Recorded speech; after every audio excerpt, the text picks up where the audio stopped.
Alright, this is the long one. Not a quick take. Not a surface-level rant. This is a full, sit-down, where we go layer by layer into something most people don't question enough: why buying or relying on a car in a city in 2026 is quietly one of the worst financial and lifestyle decisions you can make. And yeah, I already know, some people are gonna disagree instantly. That's fine. But if you actually stay through this, you'll start to see the pattern. Because this isn't about hating cars. It's about understanding the system around them. Part 1, the idea you grew up with, and why it's outdated. Let's start here. For decades, the formula was simple: car equals freedom. Car equals success. Car equals independence. You turn 18, you get a license, you get a car, and that's your upgrade. That idea made sense when cities were less crowded. Fuel was cheaper. Parking was easier. Alternatives were limited. But in 2026, that same formula doesn't hold. Because the environment changed, but the mindset didn't. So now people are applying old logic to a completely different system. And that's where the problem starts. Part 2, it's my car, the ownership illusion. Let's challenge this directly. You bought the car. It's in your name. You've got the keys. So naturally, you think it's yours. But let's test that. Miss your insurance payment, can you drive it legally? No. Skip registration, can you use it? No. Break road rules, what happens? Fines, penalties, points. Push it far enough. Impound. Park wrong. Towed. Ignore fees. Escalation. So let's be real, do you truly own something that can be restricted, fined, or taken away based on rule violations? Or are you operating inside a system where your access depends on compliance? Because in cities, your car isn't just a possession. It's a regulated asset. You don't just own it. You're licensed to use it under conditions. And those conditions are getting stricter every year. Part 3, the financial stack, this is where it hurts. Now let's get into the real breakdown. Because this is where everything becomes undeniable. Owning a car in a city is not one cost. It's a stacked system of costs. Entry cost. Full purchase or financing. Interest over time. You're locked in immediately. Registration plus license plates. You pay to register the vehicle. Renew it regularly. Maintain legal status. License plates. Also a cost. Sometimes small, sometimes not. But it's another layer. Insurance. City insurance is expensive. Why? High density. Higher accident rates. Theft risk. So your premium goes up. And remember, you're paying monthly for something you hope never happens. Miss a payment? You're off the road. Taxes plus road system costs. Now we get into the constant drain: registration taxes. Road usage fees. Toll bridges. Toll roads. Congestion zones. So even after buying the car, you're paying just to move through the city. Fuel, and why this is getting worse. Let's talk about fuel. City driving is inefficient: stop. Start. Idle. You burn more, go less. But here's the bigger issue: fuel prices aren't stable. They fluctuate based on global events, supply chains, and production disruptions. You'll hear headlines about supply tightening, infrastructure damage, or production cuts. Whatever the cause, the result is the same: higher fuel costs. And when fuel goes up, everything about owning a car becomes more expensive overnight. Your daily commute. More expensive. Your quick trip. More expensive. Your lifestyle. More expensive. And you have zero control over that. Maintenance. This is guaranteed.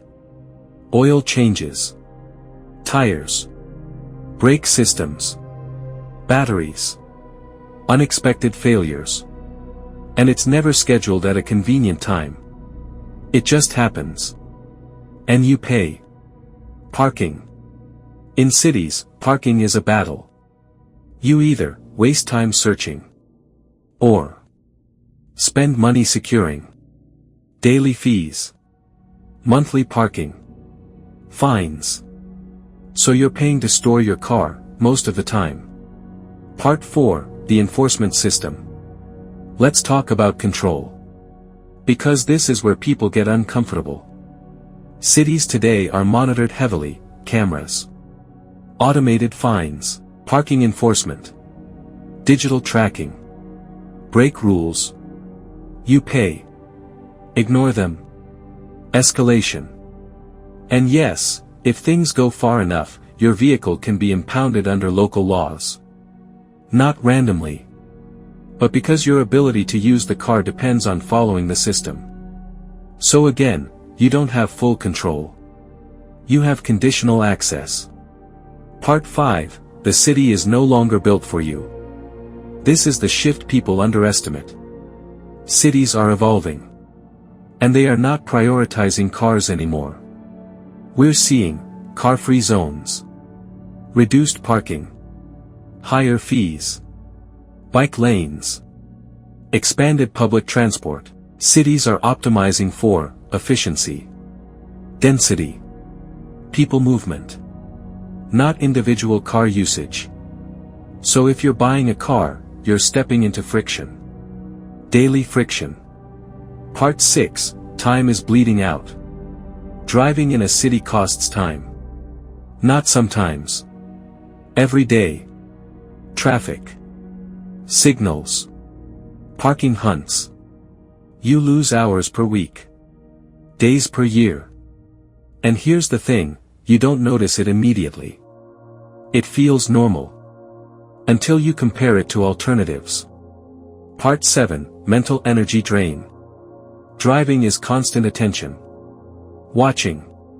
Reacting. Adjusting. It's exhausting. Now compare that to being in a ride. Sitting on a train. Using a scooter. Your brain is free.